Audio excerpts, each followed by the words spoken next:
ہمارا اور مبتدعین کا جو اختلاف ہے وہ نبی اکرم صلی اللہ علیہ وسلم کے میرے علم کے بارے میں نہیں. ہم بھی کہتے ہیں ایک اللہ سے کم اور ساری خلقت سے زیادہ. اگر کسی کے پاس علم ہے تو وہ حضرت محمد رسول اللہ صلی اللہ علیہ وسلم کی ذات گراں. وہ بھی یہی کہتے ہیں. آپ ان کے درمیان اور ہمارے درمیان اختلاف میرے غیب میں بھی نہیں ہے. ہم بھی مانتے ہیں کہ غیب کی بے شمار خبروں پر اللہ نے اپنے نبی کو اطلاع. یہ بھی مانتے ہیں. اختلاف نہ میرے علم میں، اختلاف نہ میرے غیب میں ہے. اختلاف ان کا اور ہمارا ہے علم غیب میں. اکٹھا علم اور غیب، اس میں اختلاف ہے ان کا اور ہمارا. سبق ہے، نہ کوئی چیلنج ہے، نہ تعدی ہے، نہ تحدی ہے. انہیں قیامت کی صبح تک مہلت ہے. قرآن پاک کی کوئی ایک آیت، ذخیرہ احادیث میں سے کوئی ایک حدیث، چلو ضعیف ہی ہو، چلو دکھاؤ جس میں نبی اکرم صلی اللہ علیہ وسلم کے ساتھ علم اور غیب کا لفظ اکٹھا استعمال ہوا. تمہیں قیامت کی صبح تک مہلت. علم اور غیب اکٹھا آیا ہو، اس بات انی عالم الغیبہ، علم بھی ہو اور اکٹھا لفظ ہو، اس بات میں ہو، تمہیں مہلت ہے. تمہارے ہاں چونکہ قبروں والے سنتے ہیں، جواب دیتے ہیں، مدد کرتے ہیں، مصیبتوں میں کام آتی ہیں. تم فوت شدہ بزرگوں کی قبروں پہ جاؤ، انہیں جا کے پکارو کہ سن بڑا چیلنج ہو گیا، تو صحیح کوئی حوالہ کر دو. انشاءاللہ وہ بھی کوئی حوالہ نہیں نکال سکتے. چیلنج ہے قیامت کی صبح کا. علم اور غیب کا اکٹھا لفظ اس بات میں یاد رکھیے گا. جہاں قرآن میرے نبی کے لیے علم کا لفظ استعمال کرے گا نا، وہ غیب کا نہیں کرے گا. اور جہاں غیب کا کرے گا وہاں علم کا نہیں کرے گا. علامہ کا معلم تکن تعلم، یہ پڑھتے نہیں دوست، یہ ساتھی یہ پڑھتے ہیں علامہ کا معلم تکن تعلم. یہاں علم کا لفظ ہے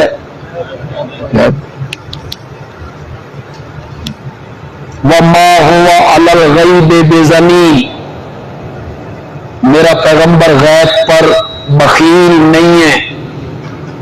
یہاں غیب کا ہے، علم کا نہیں.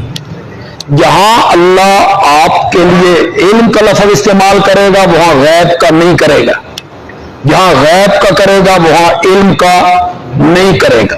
بڑی مشہور ان کی دلیل ہے، اس کو دیکھ لیتے ہیں. سورت آل عمران ہے، آیت نمبر 179 ہے جی.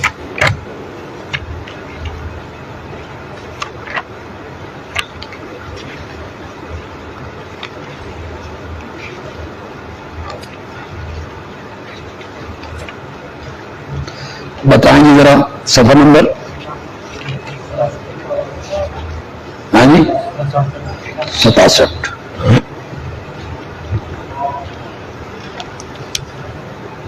سورت آل عمران آیت نمبر 179.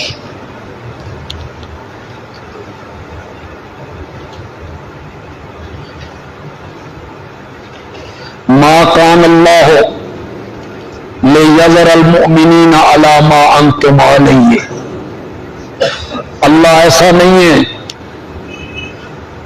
کہ وہ چھوڑے رکھے مومنوں کو جس حالت میں تم ہو اس حالت پہ تمہیں چھوڑے رکھے، منافق اور مومن ملے جلے رہیں، ایسا نہیں ہوگا۔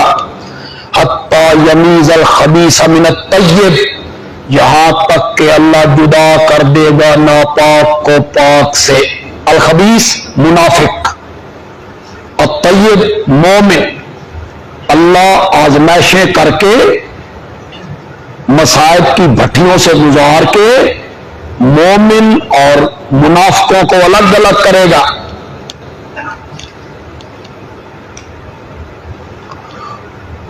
مسلمانوں کے دلوں میں آیا کہ ہمیں بھی بتایا جائے، فرمایا ما کان اللہ لیطلعکم علی الغیب ولکن اللہ یجتبی من رسلہ من یشاء، اور نہیں ہے اللہ کہ تمہیں غیب پر مطلع کرے۔ یطلع پہ ذرا غور کریں گے، یطلع اللہ ایسا نہیں ہے کہ تمہیں غیب پر اطلاعیں دیتا رہے، لیکن اللہ چن لیتا ہے اپنے رسولوں میں سے جس کو چاہتا ہے اور اسے غیب کی خبروں پہ کیا کر دیتا ہے۔ یہاں آپ کے لیے غیب کا لفظ استعمال ہوا، انبیاء کے لیے علم کا لفظ اطلاع کا لفظ ہے۔ اللہ اپنے نبیوں کو اطلاع دیتا ہے۔ یہاں وہ دوست کہتے ہیں الغیب کا الف لام استغراقی ہے، اس سے مراد سارے غیب، سارے غیب الف لام استغراقی ہے۔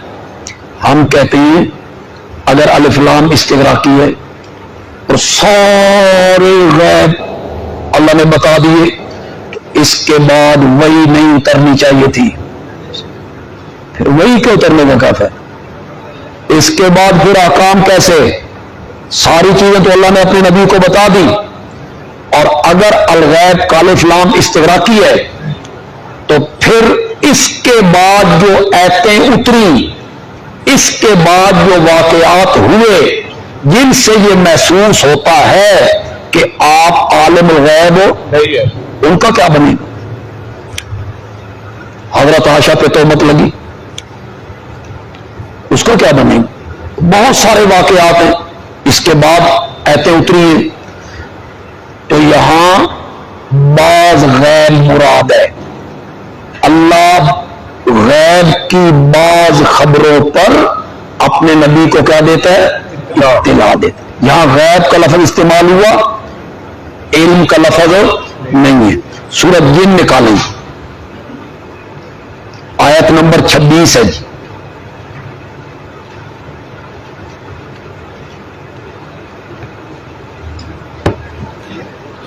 صفحہ نمبر بتائیں گے ذرا؟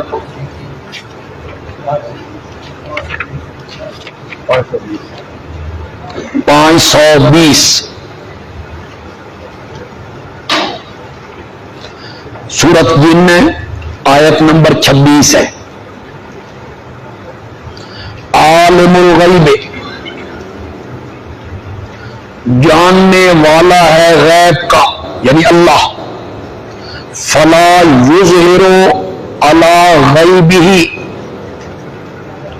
وہ اپنی غیب پر کسی کو مطلع نہیں کرتا۔ اظہار کا لفظ ہے جی، اظہار، احدن کسی کو بھی، الا من ارتضی من رسول، مگر جس کو چن لیتا ہے، یعنی نبی اللہ کا رسول، اسے غیب اس پر ظاہر کر دیتا ہے۔ یظہر، یہاں غیب کا لفظ ہے، علم کا نہیں، غیب کے لفظ کے ساتھ اظہار کا لفظ ہے، مطلع کرنا، ظاہر کرنا۔ یہاں سے وہ استدلال کرتے ہیں نبی پاک کے عالم الغیب ہونے کا۔ فلا یظہر علی غیبہ احدا الا من ارتضی من رسول، یہ آیت پڑھتے ہیں ثابت علم غیب کرتے ہیں۔ ہم نے کہا اتنے بھولے نہ بنو، اس سے پہلی آیت پڑھو، صرف ایک آیت نہ پڑھو نا، اس سے پہلی آیت پڑھو۔ قل، میرے پیغمبر آپ کہیں، ان ادری اقریب ما توعدون ام یجعل لہ ربی آمدا، ان ادری، میں نہیں جانتا جس عذاب کا تم سے وعدہ کیا گیا ہے وہ قریب ہے یا اس کے لیے میرے رب نے کوئی مہلت مقرر کی ہے۔ ان ادری، میں عذاب کے آنے کے وقت کو، یہ کمال ہے۔ اگلی آیت میں آپ کے لیے علم غیب ثابت ہو رہا ہے، اور اس سے پہلی آیت میں اللہ کے نبی پاک کی زبان سے کہلوایا جا رہا ہے میں کہ جس عذاب کا تم سے وعدہ کیا گیا ہے وہ قریب ہے، یا اللہ نے اس کو کوئی وقت مقرر کیا ہے تو اپنے وقت پہ وہ آئے گا، کب آئے گا اس بات کو میں نہیں جانتا۔ تو جہاں میں نے آپ کو ایک اصول بتا دیا ہے، جہاں آپ کے لیے علم کا لفظ آئے گا وہاں غیب کا نہیں آئے گا، جہاں غیب کا آئے گا علم کا نہیں آئے گا۔ ہاں، نفی میں ہم دکھاتے ہیں، علم بھی ہوگا غیب بھی ہوگا، لیکن لا کے ساتھ، لا قل لا اقول لکم عندی خزائن اللہ ولا اعلم الغیب، علم بھی غیب بھی، لا کے ساتھ۔ لا یعلم من فی السماوات والارض الغیب الا اللہ، لو کنت اعلم الغیب، علم بھی غیب بھی، نفی کے ساتھ۔ تم علم اور غیب کا اکٹھا لفظ اس بات کے ساتھ پیش کرو، تم میں جرت ہے تو پیش کرو، دلیل دعوے کے مطابق دو۔